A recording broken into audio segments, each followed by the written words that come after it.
খালি আছে এগুলোতে দিল তো তারা নতুন। ঠিক আছে, তাহলে নরমাল বিপি আগে নরমাল বিপি জানবো। হ্যাঁ, নরমাল বিপি হচ্ছে সিস্টোলিক 120 মিলিমিটার মার্কারি আর ডায়াস্টোলিকটা হচ্ছে 80। সিস্টোলিক মানে কি? যখন সংকোচন হবে তখন 120, ডায়াস্টোলিক মানে যখন প্রসারণ হবে তখন হচ্ছে 80। তাহলে এটা চালাম আমরা নরমাল। এখন আমরা দেখব যে হাইপারটেনশন কখন, যখন এই নরমালের চেয়ে বেড়ে যাবে তখন হচ্ছে হাইপারটেনশন, আর নরমালের চেয়ে কমে গেলে সেটা হচ্ছে হাইপোটেনশন। তাহলে হাইপারটেনশনের আবার ভাগ করছে যে মাইল্ড, মডারেট আর সিভিয়ার।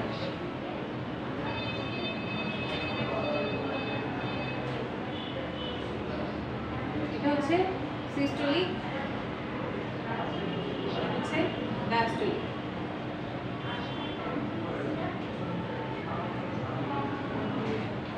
মাইল্ড হাইপারটেনশন কখন? এটাও কিন্তু হাইপারটেনশন, বিষয়টা এরকম না যে মাইল্ড বিপি। ব্লাড প্রেশার কিন্তু কম না, ব্লাড প্রেশার বেশি।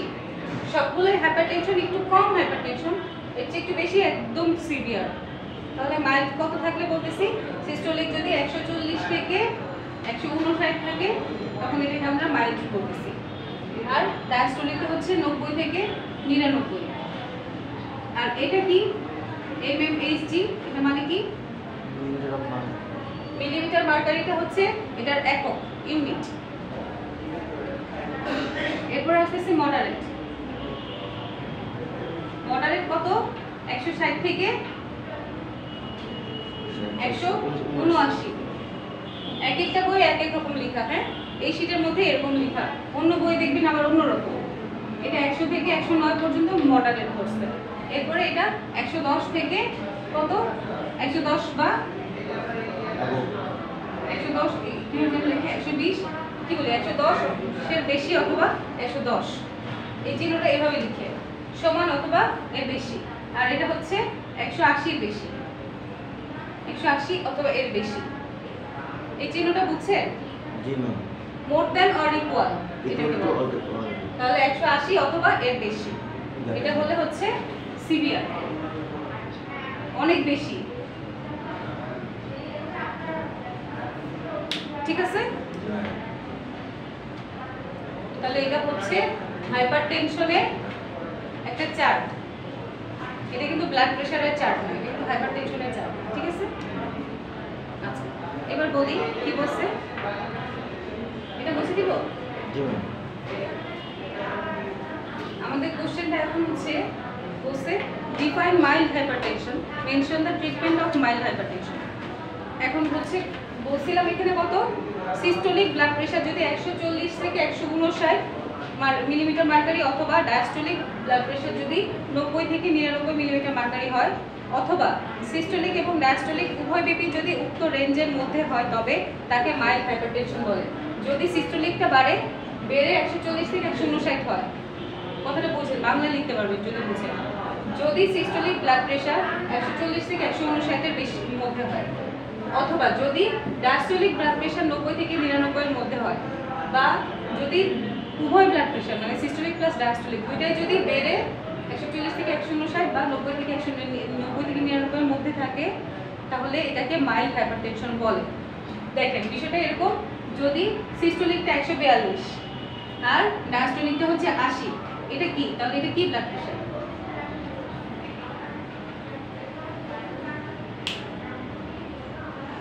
নরমাল? না সেটা মাইল্ড হবে।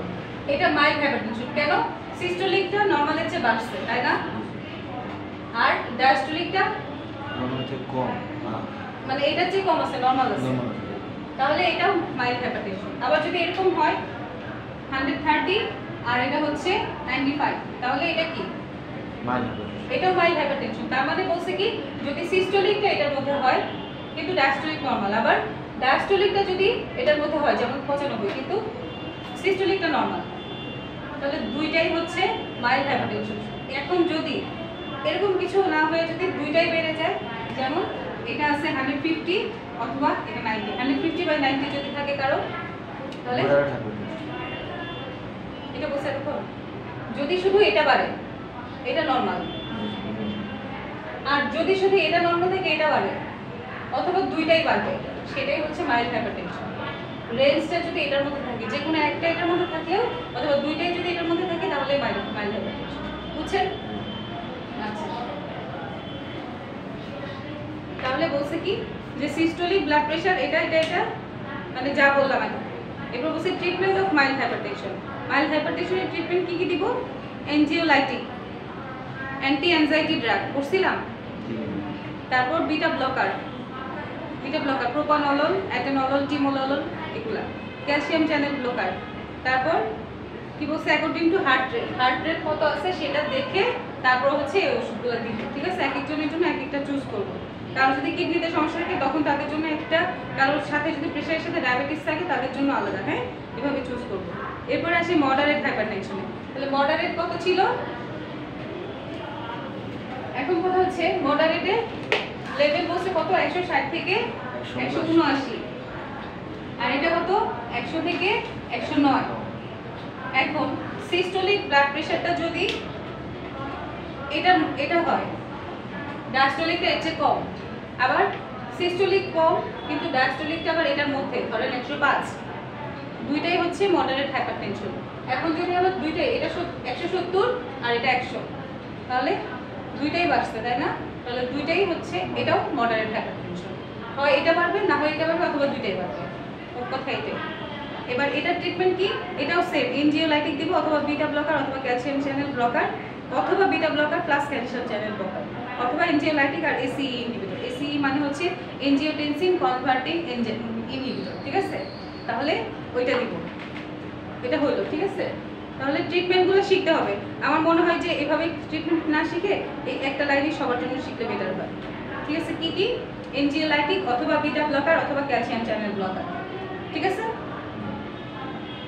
এরপর আছে কি? এটা কি সবাই দেওয়া লাগবে? এখানে সিভিয়ার ক্ষেত্রে একই ওষুধ।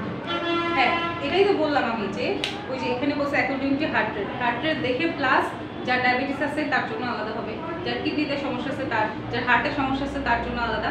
তাহলে এভাবে ওষুধগুলো ভ্যারি করবে। এরপরে কি আছে? এগুলো মানে ভালো বুঝবে কারা? যারা কার্ডিওলজিস্ট আছে না, তারা ভালো বুঝবে। এরপর আছে কি? Define severe hypertension. সেম কথাই কিন্তু ওইটা। বিপি যদি 180 বেশি থাকে আর ডায়াস্টোলিক বিপি যদি 110 বেশি থাকে তখন সেটা হচ্ছে, অথবা দুইটাই যদি বেশি থাকে তখন সেটা হচ্ছে সিভিয়ার হাইপারটেনশন। ট্রিটমেন্ট কি দিব? ডায়োরেটিক ড্রাগ দিব ফর কারেকশন অফ বিপি। এটা হচ্ছে ফুসেমাইড প্লাস স্পাইরোনোল্যাকটোন আর বুমেটানাইড। ফুসেমাইডটা কি নাম শুনছি কখনো? আমাদের ফার্মাকোলজিতে কি ডায়াবেটিক্স ছিল? আমাদের ডায়াবেটিস ছিল, তবে আমাদেরকে একবার স্যার পড়িয়েছেন। আচ্ছা, এটা হচ্ছে ডায়াবেটিক্সের মধ্যে পড়ে। ফুসেমাইড, টরসেমাইড, থায়াজিনাইড, তারপরে হচ্ছে থায়াজাইড, তারপরে স্পাইরোনোল্যাকটোন, এগুলো সবই হচ্ছে ডায়াবেটিক্স। পিউরসেমাইড তো নরমালি তারা ইউজ করে যে পানি জমে, অর্থাৎ ইডেমা থাকলে। হ্যাঁ, এই যে এরকম সিভিয়ার হাইপারটেনশন হলে কি হয়? কিডনির কাজ কমে যায়। হাইপারটেনশন থাকলে ওটা দেখুন কিডনিতে এফেক্ট করে। তখন কি হয়? কিডনিটার ফিল্ট্রেশন ঠিকমতো করতে পারতেছে না, তখন পায়ে পানি জমে, চোখগুলো ফুলে যাবে, মুখটা দেখবেন মুখটা ফুলে গেছে, ঘুম থেকে উঠলে দেখবেন মুখ ফুলে গেছে। এটাকে এনজিও ইডিমা বলে। দেখেন, সিভিয়ার হাইপারটেনশন থাকলে তার একটা সাইন সিনড্রোম হচ্ছে এনজিও ইডিমা। এটা ডেভেলপ করে। কি হয়? পায়ে পানি জমে যায়, মুখে পানি জমে যায়, চোখগুলো ফুলে যায়, দেখবেন এরকম। সকালে ঘুম থেকে উঠলে দেখবেন মুখ টুক ফুলে আসে, হাত পা ফুলে আসে। ঠিক আছে, এরপর কি বলছে? ডিফাইন কার্ডিয়াক ওয়াল, কার্ডিয়াক সেপ্টাম আর হচ্ছে পেরিকার্ডিয়াম। কার্ডিয়াক ওয়ালটা কি? হার্টের ওয়ালকে কার্ডিয়াক ওয়াল বলে। ছোট্ট একটা কথা, হার্টের ওয়ালকে কার্ডিয়াক ওয়াল বলে। কার্ডিয়াক মানে তো আমরা জানি, তাহলে তো লিখতেই পারবো। এরপর বলছে কি? কার্ডিয়াক ওয়াল গঠিত হয় কার্ডিয়াক মাসল দিয়ে। হার্টটা যদি এরকম থাকে, এরকম যদি থাকে তাহলে এই যে এটাকে বলছে হচ্ছে কার্ডিয়াক ওয়াল। ঠিক আছে, এগুলো হচ্ছে মাসল দিয়ে গঠন হয়। আমি একটা হার্ট মনে দেখিয়েছিলাম, নাড়াচাড়া করতেছে, ওটার মধ্যে ভালো মতো বোঝা যায়। তারপর আছে কি? Cardiac septum. সেপ্টাম কোনটা? মাঝখানে, একদম মাঝখান দিয়ে দেখেন। রাইট হার্ট এবং লেফট হার্টের মাঝখান দিয়ে যে বিভেদক থাকে তাকে কার্ডিয়াক সেপ্টাম বলে।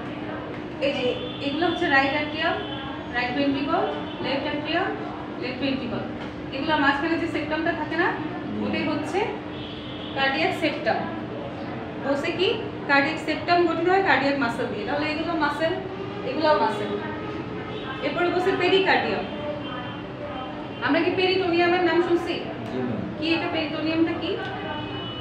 স্টোমাক আপার লাইন পেরিটোনিয়াম সরি। আচ্ছা, প্লুরার নাম শুনছি, প্লুরা। জি। প্লুরাটা কি? আমি নিজে বলছি, আমার মনে আছে। প্লেওরা হচ্ছে আপনার লাংয়ের আবরণী। লাংসের জামা বলছিলাম না, লাংসের জামাটা বা লাংসের আবরণটা হচ্ছে প্লুরা। পেরিটোনিয়ামটা হচ্ছে অ্যাবডোমেনের আবরণ। অ্যাবডোমেন হচ্ছে পেরিটোনিয়াম।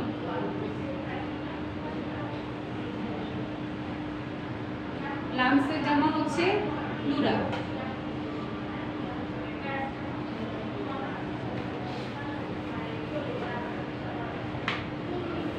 আর হার্টের জামা হচ্ছে পেরিকার্ডিয়াম। পেরি মানে কি? চারিদিকে, হ্যাঁ, যে পর্দাটা থাকে সেটাই হচ্ছে পেরিকার্ডিয়াম। তাহলে এই যে হার্ট যে পর্দা দ্বারা আবৃত থাকে তাকে পেরিকার্ডিয়াম বলে। আপেলের উপরে যেমন একটি পাতলা পর্দা থাকে, ঠিক হার্টের উপরেও একটি পাতলা পর্দা থাকে, এই পর্দাই হচ্ছে পেরিকার্ডিয়াম। এত কিছু লেখার দরকার নেই, শুধু লিখলেই হবে যে হার্টের উপরে যে পাতলা আবরণ থাকে বা পাতলা পর্দা থাকে তাকে পেরিকার্ডিয়াম বলে, শেষ। এতটুকু লিখলেই হবে। ঠিক আছে, পারা যাবে?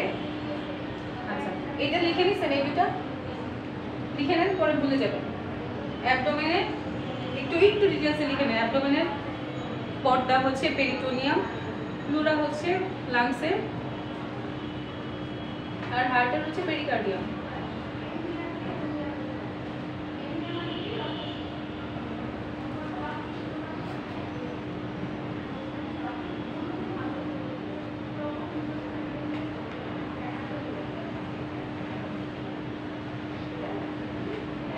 অ্যাবডোমেনের রিজিয়ন পড়াইছিলাম আমি, আপনাদের সবার প্রথম ক্লাস নিছিলাম আমি, অ্যাবডোমেন রিজিয়ন পড়াইছিলাম, মনে আছে? সেখানে এপি, হাইপো, হাইপার এগুলোর অর্থ বলছিলাম, মনে আছে? এপি অর্থ কি বলছিলাম? উপরে। হাইপো অর্থ? হাইপার? হাইপার অর্থ বেশি। হাইপার বেশি অথবা উপরে, দুইটাই হয়, হ্যাঁ। তাহলে এই যে দেখেন, এই পরের কোশ্চেনটা বলছে কার্ডিয়াক ওয়াল। কার্ডিয়াক ওয়ালটা কি একটু আগে বলছি, বলেন তো? কার্ডিয়াক ওয়াল হচ্ছে হার্টের ওয়াল। হার্টের ওয়ালটাকে কার্ডিয়াক ওয়াল বলে। তাহলে হার্টের ওয়ালটা কি ছিল? এই সাইড দিয়ে যে মাসেলটা ছিল সেটা হচ্ছে হার্টের ওয়াল। এই হার্টের ওয়ালটা তো এই যে একটু আগে ছবি আঁকলাম কি এরকম ছিল, তাই না? তাহলে এটা এরকম মোটা লেয়ার থাকে না? জি। আমি একটা নড়াচড়া করতেছি, এরকম একটা হার্ট দেখেছিলাম না, ওটা থেকে তো এরকম ভালো বোঝা যায়। তাহলে এগুলো হচ্ছে মাসেল, এগুলো মাসেল। এখন এই যে এখানে একটা লেয়ার আছে, এখানে একটা লেয়ার আছে, এর ভিতরে আরেকটা লেয়ার আছে। এখন আমাকে বলেন তো, এপি মানে বসে উপরে, এক্সো মানে কি? এক্সো মানে ভিতরে অথবা এক্সো আর এন্ডো মানে কি? এন্ডো মানে ভিতরে, এক্সো এন্ডো মানে মানে বাইরে। ভিতরে, এক্সো মানে হচ্ছে এক্সটার্নাল আসে না পরীক্ষার সময়, এক্সো কথাটা এক্সটার্নাল থেকে আসে, তাহলে এক্সো মানে হচ্ছে বাইরে। তাহলে এটাকে আমরা এক্সো বলতে পারি না, জি না। এটাকে এন্ডো বলতে পারি না, আর মাঝখানেরটা কি? মায়োকার্ডিয়াম। মিডিয়াম, মিডিয়াম থেকে মায়ো আসছে। বা এই যে এখন দেখেন এপি বলছিলাম উপরে, তার মানে এই যে উপরে যে লেয়ারটা থাকে সেটা হচ্ছে এক্সো অথবা এপিও বলতে পারি। তাহলে এপিকার্ডিয়াম, এপিকার্ডিয়ামটাকে তো এই পেরিকার্ডিয়াম লিখছিলাম না, পেরিকার্ডিয়ামের তিনটা পার্ট, ঠিক আছে? তাহলে এপিকার্ডিয়াম গেল এটা। এরপরে আসতেছে কি? মাঝখানের লেয়ারটা হচ্ছে মায়োকার্ডিয়াম, এটা মায়োকার্ডিয়াম, আর ভেতরেরটা কি? এন্ডোকার্ডিয়াম। তাহলে তিনটা লেয়ার বুঝতে পারছি? হার্টের ওয়ালের তিনটা লেয়ার আছে, বাইরেরটা হচ্ছে এপি অথবা এক্সো যেটাই বলি, মাঝখানেরটা মায়ো, আর ভিতরেরটা হচ্ছে এন্ডো, ঠিক আছে? আচ্ছা, এবার কি আছে? বলছে define pulse, mention the normal pulse rate of an adult. তাহলে এখানে বলছে আর্টারির ভেতরে রক্তের ঢেউকে পালস বলে। আচ্ছা যাই হোক, বাংলায় শুধু বাংলায় পালসটা কি? এই যে আমাদের পুরো রক্তটা ঘুরে আসতেছে, আর্টারির ভেতর দিয়ে ঘুরে এসে একটা বাড়ি মারতেছে, এই পালসটা আমরা এখানে ফিল করতেছি। এই যে বাড়িটা দিচ্ছে না, এটা কি করতেছে? ঘুরে এসে একটা বাড়ি দিচ্ছে, এটাকে বলছে রক্তের ঢেউ। আপনাদের শীটে বসে রক্তের ঢেউ, ঠিক আছে? তাহলে পরীক্ষার সময় এভাবে লিখতে চাইলে লিখতে পারেন আর্টারি ভেতরে রক্তের ঢেউকে, ওটা লিখতে হবে না, এখানে আছে সেটা আছে দরকার নেই। আর্টারির ভেতরে রক্তের ঢেউকে পালস বলে। আমার এটা লিখছে। প্রশ্ন আছে যদি হ্যাঁ। আপনার আমরা তো জানি যে পালস নর্মালি 60 to 100 60 to 90, এখানে আপনাদের শীটে লিখছে 100, কিন্তু 100 হলে আমরা বেশি বলি, আমাদের আমরা নর্মালি 90 বলি। আমি যদি 5 মিনিট চেক করি তাহলে এটা দিব যেতে হবে, যদি 5 সেকেন্ড চেক করি তাহলে কি 5 দিব সেকেন্ড যেতে চেক হবে? করা যাবে না। মিনিমাম আমি বলি আমাদের 60 সেকেন্ড মানে কি, এটা হচ্ছে 60 সেকেন্ড হলো না, এখান থেকে ঘুরে এসে যদি এটা পুরোটা আসে 60 সেকেন্ড, তাহলে আমরা যদি 15 সেকেন্ড হিসাব করি 4 দিয়ে গুণ করলে 4 15 60। তার মানে 15 সেকেন্ড চেক করতে হবে মিনিমাম। আমরা এরকম ঘড়ি ধরে আমরা কি করি, পেশেন্ট দেখতে গেলে আমরা ঘড়ি ধরে হাতে এখানে পাস করে ঘড়ি ধরে আমরা 15 সেকেন্ড চেক করি। 15 সেকেন্ড চেক করে যদি 15টা আসে তাহলে 4 15 60, 4 দিয়ে সাথে সাথে গুণ দেওয়া যায়, 17টা আসে 4 17 কত, তারপর ঠিক আছে 68। তাহলে এইভাবে হিসাব করলেই বের হয়ে যায়। 4 20 কত, 20টা আসছে 4 20 80, 22টা আসলো 4 22 88, তাহলে সবই নরমাল আমরা ধরে নিই।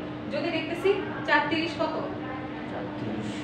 30টা আসছে 4 30 120, তখন আবার কি বলি বেশি না, তাহলে 15 সেকেন্ড হিসাব করবেন, করে 4 দিয়ে গুণ করলে যা আসলো পুরোটা হিসাব করার টাইম নেই। হ্যাঁ, এরপর কি বলছে, আচ্ছা normal pulse rate of an adult বলছে 60 মিনিট টু হচ্ছে, এই যে আমরা এইভাবে বলি নরমাল পালস রেট হচ্ছে 60 টু 90 এবং এই বিট বি এটা মানে হচ্ছে বিটস পার মিনিট, 1 মিনিটে কতগুলো বিট দেয়, 60 টু 90 বিটস পার মিনিট। সেটা আছে 60 টু 100, তো আমরা নরমালি সব বই আমরা 60 টু 90 করছি, এখানে দেখতেছি 60 টু 100 বিট। এবার বলছে কি অ্যারিথমিয়া, অ্যারিথমিয়া জিনিসটা কি, abnormality of heart rhythm is called arrhythmia, হার্টের ছন্দ বৈষম্যকে বলে হচ্ছে অ্যারিথমিয়া। অ্যারিথমিয়াটা কি, এই যে পালস হচ্ছে না, এই পালসটা আমি বললাম যে ধরে 15 সেকেন্ড রেখে 4 দিয়ে গুণ করতে, এখন এই 15 সেকেন্ডের মধ্যেও হইতে পারে আবার পুরো 1 মিনিট, যদি দেখতেছেন 15 সেকেন্ডের মধ্যে অনেক বেশি আসতেছে, কয়টা আসলে ধরেন 22টা আসছে, 22টা আসলে তো নর্মাল, ধরেন 30টা আসছে বা 28টা আসছে, তখন কি করবে, 28টা আসলে আপনাকে পুরো 1 মিনিট দেখতে হবে। কেন, 1 মিনিটের মধ্যে আসলে দেখবেন কি প্রথম 15 সেকেন্ড সুন্দর আসছে, এরপরে 20 সেকেন্ডের দিকে যেয়ে দেখবেন কি একদম থেমে গেছে, হালকা হালকা পাওয়া যাচ্ছে, কিছুক্ষণ পরে দেখবেন আবার লাফ দিয়ে বেড়ে গেছে। ঠিক আছে, 1 সেকেন্ডের মধ্যে দেখবেন যে অনেকগুলো হচ্ছে, 10-12টার মতো হচ্ছে, তাহলে কি হলো, এটা ইরেগুলার না, ইরেগুলার হচ্ছে না, এই ইরেগুলারটাকে বলতেছে হচ্ছে অ্যারিথমিয়া। মানে এরিথমিয়াটা কি দেখেন, এটা গুরুত্বপূর্ণ আমার কাছে মনে হচ্ছে, এই যে এটা হচ্ছে অ্যারিথমিয়া। তার এটা আপনার ঠিক আছে। ক্লাসিফিকেশনটা আমি যেটা বললাম না, আপনি লিখে দিতে। এই যে অ্যাবনর্মালিটি অফ হার্ট রিদম, এটা তো বললো কি অ্যাবনর্মালিটি সেটা আমি বলে দিচ্ছি। এটা হচ্ছে পাস দেখতেছি আমি 15 সেকেন্ড দেখবো তো নরমালি, 15 সেকেন্ড দেখতে যে আমি দেখতেছি অনেকগুলো অনেক বেশি আসছে, নরমালের চেয়ে বেশি, যখন দেখবো বেশি আসছে তখন কি করবো, আমি ঘড়ি দেখে একদম পুরো 1 মিনিট দেখবো। 1 মিনিট দেখতে গেলে আপনি দেখবেন কি প্রথম 15 সেকেন্ড আসছে কয়টা, 20টা, তারপরে 15 সেকেন্ডে আসতেছে হচ্ছে 30টা, প্রথমবারই মনে করেন বেশি আসছে, নাহলে তো বেশি দেখবো, প্রথমবার আসছে 30টা, তারপরে আবার আসতেছে 15টা, তারপরে 15 সেকেন্ডে আবার আসতেছে কয়টা, ধরেন 35টা চলে আসছে, তাহলে বিষয়টা কি হলো, ইরেগুলার হলো না, তাহলে 1 মিনিটে হিসাব করতে গেলে দেখবেন তার 150 থেকে 200 পালস চলে আসছে, তাহলে এটা কি অ্যাবনর্মাল না, অনেক বেশি অ্যাবনর্মাল, ইরেগুলার, ওটাকে বলতেছে অ্যারিথমিয়া। এটা যদি হার্টে কোনো সমস্যা থাকে তখন এটা হচ্ছে অ্যারিথমিয়া, ঠিক আছে, ইরেগুলার হার্টবিট, তখন তো আমাদের কোনো কাজ নেই, তখন কার্ডিওলজিস্টের কাজ, আমাদের কাজ। আর হার্টটা হচ্ছে সারা শরীরকে মেনটেন করতেছে, তো ওইটা ওদের হেলাফেলা করা যাবে না, আমরা চাইলে করতে পারি না। ঠিক আছে, তাহলে ইরেগুলারটাকে বলতেছি আমরা অ্যারিথমিয়া। এরপরে আসছে ডিফাইন ট্যাকিকার্ডিয়া আর হচ্ছে ব্র্যাডিকার্ডিয়া। ট্যাকিকার্ডিয়াটা কি, ট্র্যাকের বাইরে চলে যাওয়া, আমরা মনে রাখি এইভাবে, ট্যাকিকার্ডিয়া হচ্ছে ট্র্যাকের বাইরে চলে যাওয়া, মানে হচ্ছে নরমাল হার্ট রেট কত 60 টু 90 ধরছি আমরা, তাহলে যদি 100 বেশি হয়ে যায় তাহলে সেটাকে আমরা কি বলতেছি, ট্যাকিকার্ডিয়া। এই যে এটা, ঠিক আছে, ট্যাকিকার্ডিয়া, এটা কত, এখানে বলছে হার্ট রেট নরমালের চেয়ে বেশি হলে তাকে ট্যাকিকার্ডিয়া বলে, একজন অ্যাডাল্টের হার্ট রেট মিনিটে 100 এর বেশি হলে তাকে ট্যাকিকার্ডিয়া বলে। তাহলে আমাদের নরমাল ছিল 60 to 90, জি তাহলে 90 বেশি হলেই আমরা ট্যাকিকার্ডিয়া বলতেছি, কিন্তু শীটে 100 আছে দেখে আমরা এটাকে 100 বেশি বলতেছি। ম্যাম তাহলে এটা প্রশ্ন করতে বলুন, ঠিক করতে বলুন, আপনারা বললেন তারা তো ঠিক করতে বলে উনি কোন বই বের করে দেখাবে যে এখানে হচ্ছে 100 আছে? আমাদের তো হচ্ছে মেডিকেলের বইগুলো অনেক দেশের বাইরে থেকে লেখা না, অনেক বড় বড় বই না, বড় বড় মানুষই লিখছে। ঠিক আছে। আচ্ছা, তারপরে বলছে কি ব্র্যাডিকার্ডিয়া, তাহলে নরমাল লোয়ার লিমিট কি ছিল 60 না? জি তাহলে ব্র্যাডিকার্ডিয়াটা হচ্ছে যখন হার্ট রেট 60 এর চেয়ে কমে যাবে, আপনি একজনের পালস রেট দেখতেছেন, দেখলেন কি 15 সেকেন্ডে কয়টা আসছে, 7টা বা 6টা, তাহলে টোটাল আসবে কয়টা? তাহলে টোটাল হবে 7টা আসবে, 4 7 28টা, বা ধরেন যে কয়টা আসতেছে, মনে করেন 10টা আসতেছে, তাহলে কয়টা আসবে? 4 10 40, যদি 15টা আসতেছে তাহলে 4 15 60, 60 পর্যন্ত নরমাল। যদি 12টা আসে 10টা আসে তাহলে সেটা কি? তখন এটা ব্র্যাডিকার্ডিয়া হয়ে যাবে। ঠিক আছে, পালস রেট কমে গেছে। কি বলছে? হার্ট রেট নরমালের চেয়ে কম হলে তাকে ব্র্যাডিকার্ডিয়া বলে, অর্থাৎ একজন অ্যাডাল্টের হার্ট রেট যদি মিনিটে 60 এর কম হয় তাহলে তাকে ব্র্যাডিকার্ডিয়া বলে। বুঝা যাচ্ছে বিষয়গুলো? ব্র্যাডিকার্ডিয়া হলে কোন ট্রিটমেন্ট করা যাবে আমাদের ক্ষেত্রে? মানে হার্টের কোনো বিষয়ই আমরা দেই না, ঠিক আছে? দেই না, নরমাল কি করি, একটা স্যালাইন চুলাই দিই, মানে ইয়া করি, বলে একটু ফ্লুইড চুলাই দিলে যাতে ও হাইপোভলিউমিক শকে না চলে যায়। শকে চলে গেলে কি হবে, আমরা আর বাঁচাতে পারবো না। সো যদি শকে চলে না যায় সেজন্য একটা ফ্লুইড চুলাই দিই কোনোরকম। এবার বাকিটা হচ্ছে কার্ডিওলজিস্টের কাজ, কারণ হার্ট এত ইম্পর্টেন্ট একটা জিনিস, ওটা নিয়ে কাজ করতে গেলে কি হবে, পেশেন্ট আমরা মেরে ফেলবো, এরপরে কাজের কাজ কিছুই হবে না। এরপর কি বলছে? Heart rate and stroke volume of Mr. Khaled 75 beats per minute and 70 ml respectively. Determine his cardiac output. Cardiac output বের করার একটা সূত্র বলে দিছিলাম। আপনাদের বলছিলাম নাকি অন্য ক্লাসে বলছিলাম? আমাদেরকে বলেছেন বলছি, তাহলে কি বলছিলাম সূত্রটা? হার্ট রেট মাল্টিপল HRSV বলছিলাম।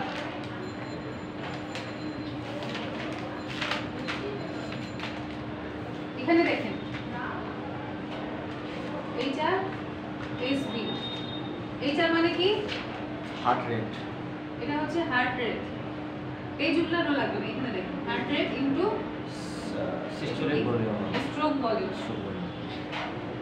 তাহলে বলে দিচ্ছে মিস্টার খালেকের হার্ট রেট কত? 75 বিটস পার মিনিট, 75, আর স্ট্রোক ভলিউমটা হচ্ছে 70 ml। তাহলে কত হয়?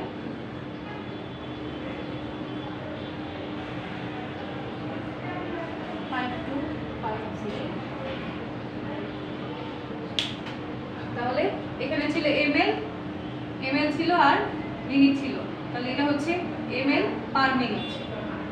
ঠিক আছে, এখানে আবার ml পার মিনিটকে দশমিক দিয়ে লিটার পার মিনিট বানাই দিয়েছে। তাহলে কার্ডিয়াক আউটপুট কত? 5.25 litre per minute cardiac output. 1 মিনিটে কার্ডিয়াক আউটপুট হচ্ছে 5.25 লিটার পার মিনিট। ঠিক আছে, হিসাব করে বের করা যাবে। এটা সূত্র দিবে, এই অঙ্কটা কিন্তু দিবে পরীক্ষায়। কি দিবে? খালিদ সাহেবের যে কোনো সাহেবের দিতে পারে। হার্ট রেট আর স্ট্রোক ভলিউম দিবে, কার্ডিয়াক আউটপুট বের করতে পারবে বলবে। যদি স্ট্রোক ভলিউমটা দিয়ে দেয় আর কার্ডিয়াক আউটপুটটা দিয়ে দেয়, হার্ট রেট বের করা যাবে। এখন গুণ করে দিয়েছি, পরে ভাগ করে দিব, তাই না? আচ্ছা, আবার আরেকটা ক্যালকুলেশন করতে বলছে। কি calculation? Mention the calculation of time required for a single cardiac cycle. একটা কার্ডিয়াক সাইকেল হতে কতক্ষণ সময় লাগে বলছেন? মনে করি নরমাল হার্ট রেট আছে 75 বিটস পার মিনিট, তাহলে 75 বার বিট দিতে সময় লাগে 60 সেকেন্ড, একবার বিট দিতে সময় লাগে এত ভাগ এত। একটা সিঙ্গেল কার্ডিয়াক সাইকেল হতে কতক্ষণ সময় লাগে এটা জিজ্ঞেস করছে।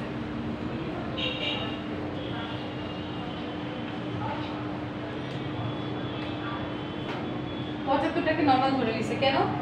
60 to 90 বা 60 to 100 যদি নর্মাল হয় তাহলে 75টা তো অবশ্যই এই রেঞ্জের মধ্যে পড়ছে। 75টা বিট দেয় হচ্ছে 60 সেকেন্ডে, তাহলে একটা বিট দিতে কতক্ষণ লাগবে? 60 ভাগ কত লাগবে? এখানে হিসাব করা আছে, আমি হিসাব করলাম। 0.8 সেকেন্ড। 0.8 সেকেন্ডে একটা কার্ডিয়াক সার্কেল হবে, ঠিক আছে? বুঝে গেছে?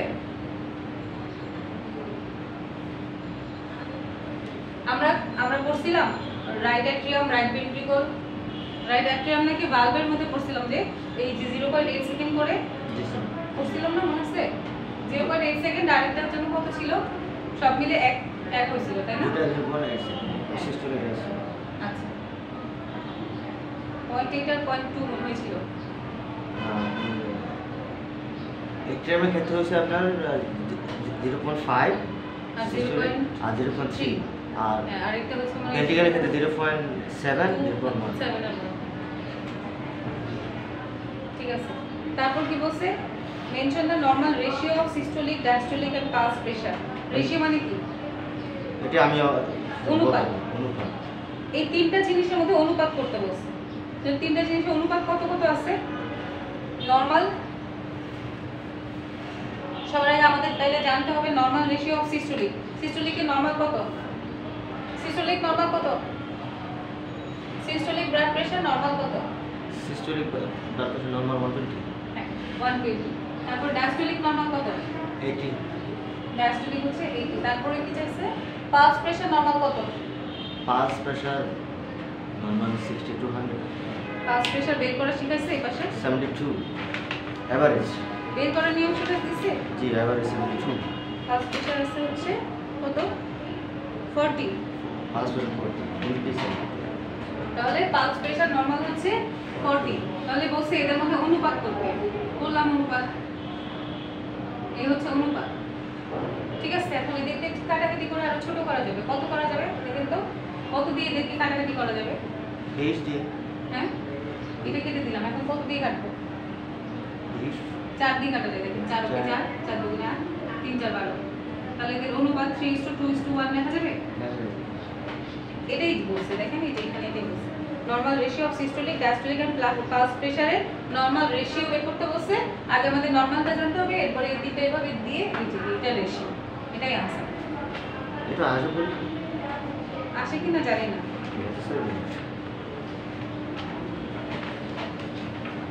এই আপনি লিখে রাখছি।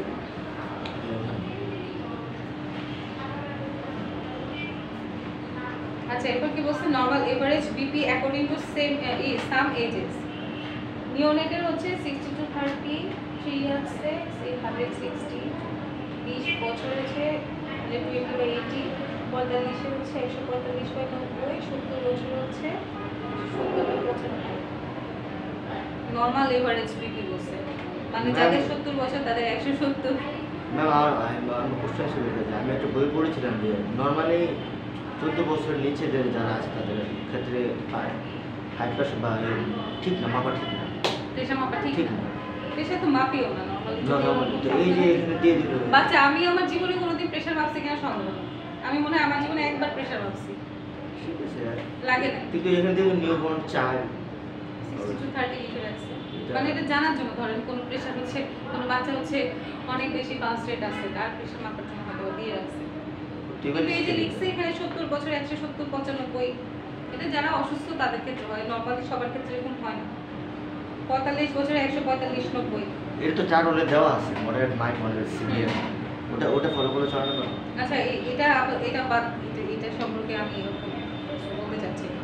ঠিক আছে, যদি আসে তাহলে মুক্ত করে দিবেন।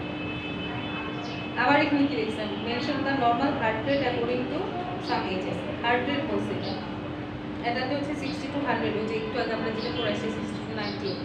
6 বছরে হচ্ছে 80 to 100, 3 বছর হচ্ছে 100 থেকে 120, নিওনেট হচ্ছে 120 থেকে 160। আমাদের যখন ওই যে প্রেগনেন্ট মহিলারা যখন বাবুটা পেটের ভেতরে থাকে না, তখন আমরা 140 বলে নরমাল বলি। হ্যাঁ, 140 160 পর্যন্ত আমরা নরমাল বলি। তাহলে বাচ্চা, ছোট যত বাচ্চা থাকবে তত হার্ট রেটটা বেশি থাকবে। বাচ্চারা অনেক ঘন ঘন শ্বাস নেয় না, তাহলে ওটা অনেক বেশি থাকবে। 140 থেকে 160টা আমরা নরমাল বলি যখন বাবুটা পেটের ভেতরে থাকে। এরপর আস্তে আস্তে দেখেন কমতে থাকে, 120 থেকে 160, 3 বছরে 100 থেকে 120, 6 বছরে 80 থেকে 100, অ্যাডাল্টে হচ্ছে 60 থেকে 100 বা আমরা বলি 60 থেকে 90। হ্যাঁ ম্যাম, আমাদের কি কোনো গাইনোকোলজি বিষয় থাকবে না?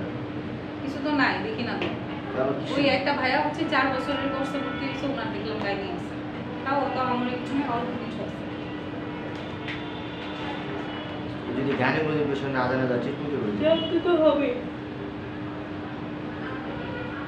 কারণ গাইনিতে তো আপনারা নর্মাল ডেলিভারি সিজার এগুলো করবেন না, না নরমাল টুকটাক তারা ট্রিটমেন্ট তো দিতেই হবে। কারো পিরিয়ডের প্রবলেম নিয়ে আসলো, এগুলো তো দিতেই হবে, তাই না? কারো পিরিয়ড হচ্ছে, ওই টাইমে পেট ব্যথা হচ্ছে, তার ট্রিটমেন্ট তো দিতেই হবে। আচ্ছা, এরপর কি বলছে? Normal heart rate according to some ages, আবার এভারেজ। এটা ছিল মানে রেঞ্জে, আর এটা হচ্ছে এভারেজে দিছে 140, এটা দিছে 110, 6 বছরের 90, আর এটা হচ্ছে 72। ওইটাকে ওই যে যোগ করে 2 দিয়ে ভাগ করে এরপরে এভারেজ বানাইছে। তারপরে কি? হার্ট অ্যাটাক অথবা কার্ডিয়াক অ্যারেস্ট, এটা কি জিনিস? হার্ট অ্যাটাকটা কি? হার্ট যতটুকু রক্ত পাম্প করার কথা ততটুকু পাম্প না করে করতেছে না, হ্যাঁ, তারা হার্ট করতে পারতেছে না। তাহলে বলছে হার্টের পাম্পিং ক্রিয়া বন্ধ হয়ে যাওয়াকে হার্ট অ্যাটাক বা কার্ডিয়াক অ্যারেস্ট বলে। ঠিক আছে, হার্ট অ্যাটাকের ফলে রোগী অচেতন হয়, রোগীর শ্বাস প্রশ্বাস বন্ধ হয়ে যায়, কয়েক মিনিটের মধ্যে রোগী মারা যায়। হার্ট বন্ধ থাকলে মানুষ মারা যাবে, এটাই স্বাভাবিক। শ্বাস প্রশ্বাস ফুসফুসে আর রক্তটা পৌঁছাচ্ছে না, অক্সিজেনটা যাচ্ছে না। ঠিক আছে, ম্যাম স্ট্রোক করলে কি অবস্থা হবে?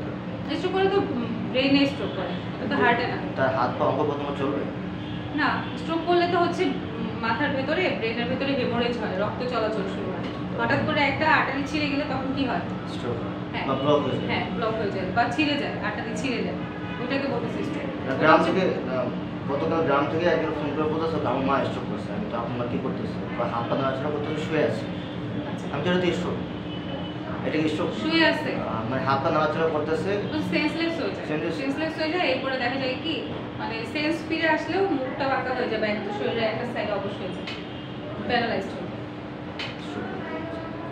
যদি ছোটখাটো স্ট্রোক যায়, ছোটখাটো হয়, তখন দেখা যায় মুখটা ব্যথা হয়ে গেছে, একটা চোখ নিচে দিকে পড়ে গেছে। ওটাকে আপনার বললো যে তার মাথা ঘুরিয়ে পড়ে গেছে। এটা কি আপনার হাইপারটেনশনের সাথে হতে পারে না? হ্যাঁ, হাইপারটেনশন কিন্তু প্রেশারটা কমে গেছে, এই কারণে পড়ে গেছে, বা তার যদি ডায়াবেটিস থাকে, সুগার লো হয়ে গেলে পড়ে যেতে পারে। কিন্তু স্ট্রোক না, স্ট্রোক হলে, ছোটখাটো স্ট্রোক হলে মুখটা বাঁকা হয়ে যায়, একটা সাইডে চলে আসে। আমি ওনাকে বললাম যে এটা স্ট্রোক না, আপনি ভালো বড় স্ট্রোক হলে একটা সাইড পুরোটা অবশ হয়ে যায়। এটা বলবে যে হয়তো এটা স্ট্রোক না, হয়তো ওনার প্রেশার কমে গেছে, শরীরটা দুর্বল আসলে। আচ্ছা, তাহলে হার্টের পাম্পিং ক্রিয়া বন্ধ হয়ে গেলে সেটাকে হার্ট অ্যাটাক বা কার্ডিয়াক অ্যারেস্ট বলতেছি। আবার লিখছে হার্ট অ্যাটাকের ফলে কি হয়? রোগী অচেতন হয়, মানে সেন্সলেস হয়ে যায়, আর শ্বাস প্রশ্বাস বন্ধ হয়ে যায়, সাথে কি হবে? কয়েক মিনিটের মধ্যে রোগী মারা যায়। আমি এক্ষেত্রে সিপিআর কাজ করবে? দেখি নিচে কি লিখছে, সিপিআর এর কোশ্চেনটা আছে নিচে দেখি। হার্ট অ্যাটাকের কজ বলছে কি কি? করোনারি হার্ট ডিজিজ আর কার্ডিও কন্ডাক্টিভ হার্ট ডিজিজ। মানে যদি হার্টের কোনো অসুখ থাকে তখন এই হার্ট অ্যাটাকটা হওয়ার সম্ভাবনা থাকে। ঠিক আছে, হার্টের আরো অনেক অসুখ আছে। হার্ট ফেলিওর লিখছে, লেফট ভেন্ট্রিকুলার ফেলিওর, শুধু একটা ভেন্ট্রিকল, লেফট ভেন্ট্রিকলটা যদি ফেলিওর হয় তাহলে ওটার জন্য হার্ট অ্যাটাক হয়। ঠিক আছে, এই যে লাস্টে বলছে সিপিআর এর কথা।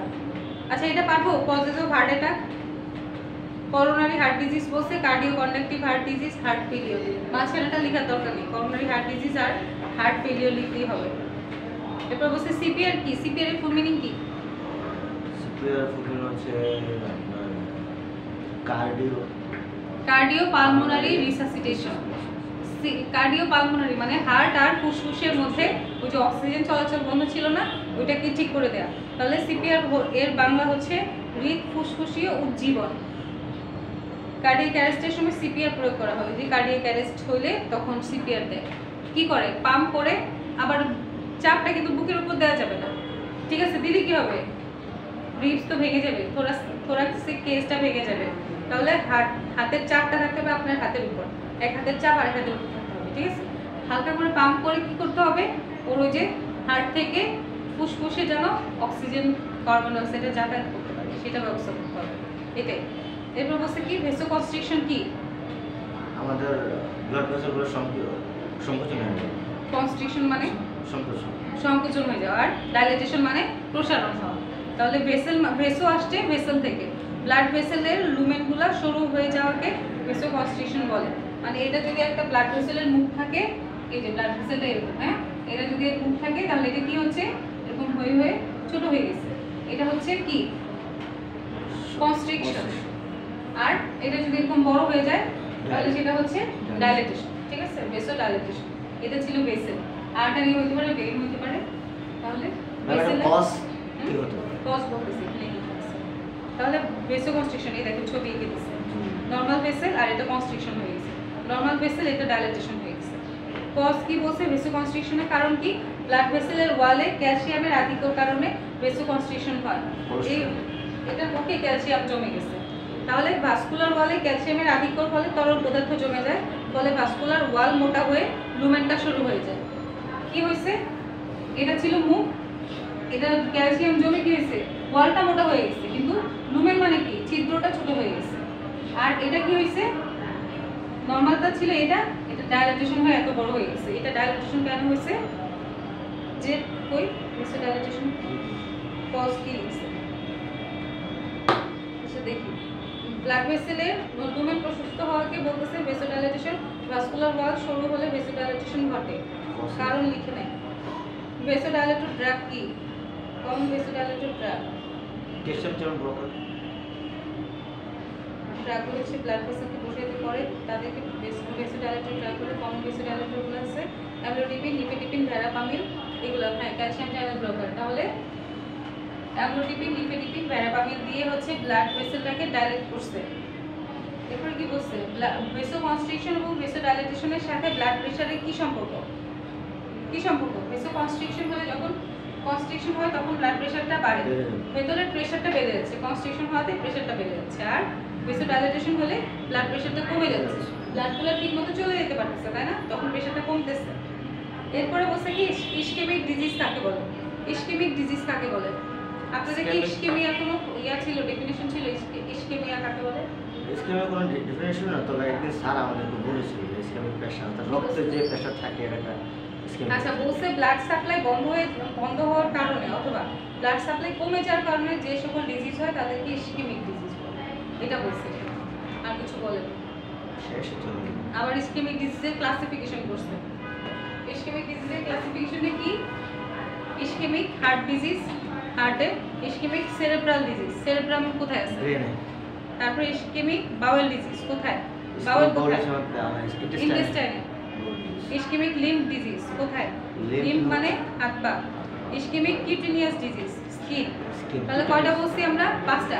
ইসকেমিক হার্ট ডিজিজ, আইএইচডি বলি এটাকে। Ischemic cerebrum disease, cerebral disease, তাহলে ওটা কোথায়? ব্রেনে। ইসকেমিক লিম্ফ ডিজিজ হাত পায়ে। ইসকেমিক স্কিন, স্কিনটাকে হচ্ছে কিউটেনিয়াস ডিজিজ বলতেছি। আর ইসকেমিক বাউল ডিজিজ, বাউল এটা, হ্যাঁ বাউল, লার্জার স্মল ইন্টেস্টাইন। তারপর কি বলছে? ইসকেমিক হার্ট ডিজিজ ও ইসকেমিক সেরেব্রাল ডিজিজের উদাহরণ চাইছে। হার্ট ডিজিজ হচ্ছে এনজাইনা পেক্টোরিস। এনজাইনা মানে কি? টেনশন, দুশ্চিন্তা। Angina pectoris. আর এমআই মানে মায়োকার্ডিয়াল ইনফার্কশন, ঠিক আছে? মায়ো মানে কি? হার্ট। মায়ো মানে মধ্যস্থ। মায়ো মানে মাসল, আর কার্ডিয়াল মানে হচ্ছে হার্ট। হার্টের মাসেলে ইনফার্কশন হয়। ইনফার্কশন মানে কি?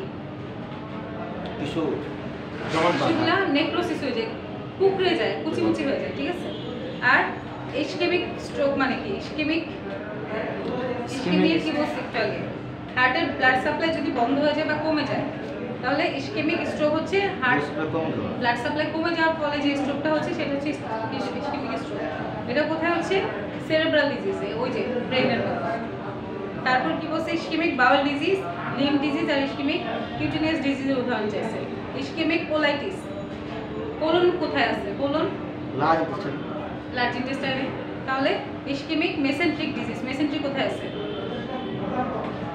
মেসেন্ট্রিক ভিতরে আছে, এই যে এটা হচ্ছে ইন্টেস্টাইন, এরকম থাকে না? জি, এরকম থেকে এটা তো এই পাশ থেকে আসে, এই ঠিক এদিক দিয়ে মেসেন্ট্রি ঝুলতে থাকে, ঝুলন্ত স্কিন থাকে, এটাকে বলে মেসেন্ট্রি। এই ইন্টেস্টাইনের সাথে এরকম ঝুলতে থাকে, সেটা হচ্ছে মেসেন্ট্রি। তাহলে ইসকেমিক মেসেন্ট্রিক ডিজিজ এই দুইটাই গেল বাউলের। লিম্বে আছে কি? হাত পায়ে অ্যাকিউট লিম্ব ইসকেমিয়া। লিম্বের ভেতরে, হাত পায়ের ভেতরে ব্লাড সাপ্লাইটা কমে গেছে, অ্যাকিউট লিম্ব ইসকেমিয়া। ওটা সিম্পটমটা বোঝা যাবে কিভাবে ম্যাম? হাত পা দুর্বল হয়ে যাবে, অনেকে বলে না হাত পা ঝিমঝিম করতেছে, দুর্বল হয়ে গেছে। ঝিমঝিম নরমালি হচ্ছে যাদের ডায়াবেটিস আছে তাদের পেরিফেরাল নিউরোপ্যাথি হয়, দেখে পেরিফেরাল নিউরোপ্যাথি বলে। তো ওদের ঝিমঝিম করে, কিন্তু একদম হাত পা দুর্বল হয়ে গেছে, শুকনা হয়ে গেছে, ঠিক আছে? দেখে মনে হচ্ছে কি ভেতরে ক্যালসিয়াম মনে হয় কিছুই নেই, শুকনা। তারপর কি বলছে? Ischemic cutaneous disease. কিউটেনিয়াসটা কোথায়? স্কিনে। কি আছে? সায়ানোসিস আর গ্যাংগ্রিন। গ্যাংগ্রিনটা কি? ডায়াবেটিক পেশেন্টের দেখছেন পাগুলো কেমন নষ্ট হয়ে যায়, পচে যায়, এরকম হয় না? নখ নষ্ট হয়ে যায়। এর জন্য ফুটা হয়। হ্যাঁ, ওটা কি ঘা হয়ে যায়। আর সায়ানোসিসটা কি হয়? স্কিনের কালারটা ব্লু কালারের হয়ে যায়। এটা পড়িয়েছিলাম। এরপরে কি বলছে? হাইপারটেনশন আর হাইপোটেনশনের কমন রিস্কগুলো কি কি? হাইপারটেনশন হলে কি হয়? প্রেশার বেশি। বলছে যে ব্রেনের রক্তনালী ছিঁড়ে গিয়ে হেমোরেজিক স্ট্রোক হয়, ব্লিডিং স্ট্রোক। আর্টারি ছিঁড়ে গিয়ে ইচ্ছামতো ব্লিডিং হচ্ছে, মানুষ মারা যায়, থাকে না তো বেঁচে। আর হাইপোটেনশনে কি হয়? হাইপোটেনশন হলে দেহের কোষগুলি সঠিক পরিমাণে নিউট্রিশন এবং অক্সিজেন পায় না, ফলে শক্তি উৎপাদন কমে যায়, এতে শরীর দুর্বল অনুভব হয়, রোগী মাথা ঘুরে পড়েও যেতে পারে। এটা কি? হাইপোটেনশন, প্রেশার লো হয়ে গেছে। প্রেশার যদি বেশি বেড়ে যায় কি হবে? যে কোনো সময় মানুষ স্ট্রোক করতে পারে। কি স্ট্রোক? ওই যে ব্রেনে হেমোরেজিক স্ট্রোক হতে পারে। আর্টারির ভেতর দিয়ে এত পরিমাণ ব্লাড যাচ্ছে, আর্টারি ছিঁড়ে যায়, ঠিক আছে? ওইটাকে বলতেছে হেমোরেজিক স্ট্রোক। হেমোরেজ মানে কি? হেমোরেজ মানে ব্লিডিং। হিম থেকে আসা রক্ত। হ্যাঁ। আর আর হাইপোটেনশনটা হচ্ছে ব্লাডটা কমে যায়, কমে গেলে কি হয়? অক্সিজেনটা ঠিক মতো সারা শরীরে পৌঁছাইতে পারতেছে না, শরীরটা দুর্বল হয়ে যায়। ওই যে একটু আগে যার কথা বলেন তার মেবি হাইপোটেনশন হচ্ছে, ঠিক আছে? হাইপোটেনশনের কোনো ট্যাবলেট আছে ম্যাম আপনারা জানেন? প্রেশার বাড়ানোর মতো ট্যাবলেটের জন্য না, নর্মালি যে হাইপোটেনশন কারো হয় তখন আমরা বলি যে চিনি দিয়ে পানি গুলে খাইতে, তাহলে তার প্রেশারটা সাথে সাথে বেড়ে যায়, ঠিক আছে? আর কমে গেলে কি করি? তেঁতুল পানি গুলে খাওয়াই, লেবু পানি অথবা তেঁতুলের পানি দিলে প্রেশারটা নেমে যায়, ঠিক আছে? গত পরশু আমি একটা ভিডিও দেখলাম, ওনাকে বলেছে যে সল্ট ওয়াটার দিলে তারা বাড়ে, লবণ পানি দিলে বাড়ে, এটা কি ঠিক? হ্যাঁ, লবণে তো প্রেশার বেশি, যাদের প্রেশার বেশি তাদেরকে তো আমরা লবণ খাইতে না বলি, তাই না? যদি লবণ শপথ খাওয়া তাহলে নর্মালি এটা কাজ করে। লবণ খাইতে না বলি সোডিয়াম কাজ করে। কেন? লবণে তো প্রেশার বেশি, প্রেশার যাদের বেশি তাদেরকে লবণ খেতে না বলি না, বিশেষ করে কাঁচা লবণটা। লবণ পানি দিই না আমরা, তেঁতুলের পানি দিই, তেঁতুল অথবা লেবু দিই। এগুলো কি হয়? ওরা হচ্ছে প্রেশারটাকে কমায়। আর চিনি পানি দিই কখন? যদি কম থাকে প্রেশারটা বাড়ানোর জন্য চিনি পানি দিই। শেষ হয়ে গেল না? শেষ হয়ে গেলে কিন্তু মাঝখানে অনেক কিছুই হয়তো বা জানার জন্য থেকে গেল। ম্যাম আমাদের যদি এটা গাইনোকোলজি বুঝতে তো ভালো হতো, যদি আপনারা একটু রিকমেন্ড করতেন তাহলে ভালো হতো। কি বলবো? গাইনোকোলজি কোনো সাবজেক্ট নেই, কিন্তু ওদের সাথে আপনাদের কোর্সে হয়তো বা নাই। এই এটা অফিসে যে স্যারের সাথে এখানে ডিপ্লোমা লেখা, ডিপ্লোমা ইন মেডিসিন সার্জন, এই তো থাকলে যদি না সার্জারির ভিতরে তো গাইনি থাকার কথা, কারণ গাইনিটা সার্জারি একটা সাবজেক্ট। না থাকলে তো একবারে খেলেবেলি, লেখাপড়া খেলেবেলি আমাদের। ওটা অফিসে যে বলতে হবে, স্যারের সাথে কথা বলতে। স্যারকে বললাম, স্যার বললো যে দিবে স্যার দিবে বলে তাহলে গাইনির একটা শীট আছে, ওই শীটটা নিয়ে নিয়ে ক্লাসে বুঝাই দেবে, কোনো সমস্যা নেই। গাইনির একটাই শীট আছে, বেশি বড় না, ছোট একটা শীট আছে। আমি স্যারকে জিজ্ঞেস করলাম যে একটা সিট দেন, স্যারকে বললো আমার কাছে 20-30 সিট আছে, স্যার চাপা মারবে কি আল্লাহ জানে, জানি না। বলে দেখেন, আমি ক্লাস দিয়েছি গাইনির, ওটা আমি একটা পাইছি, আর থাকতে পারে আমি জানি না।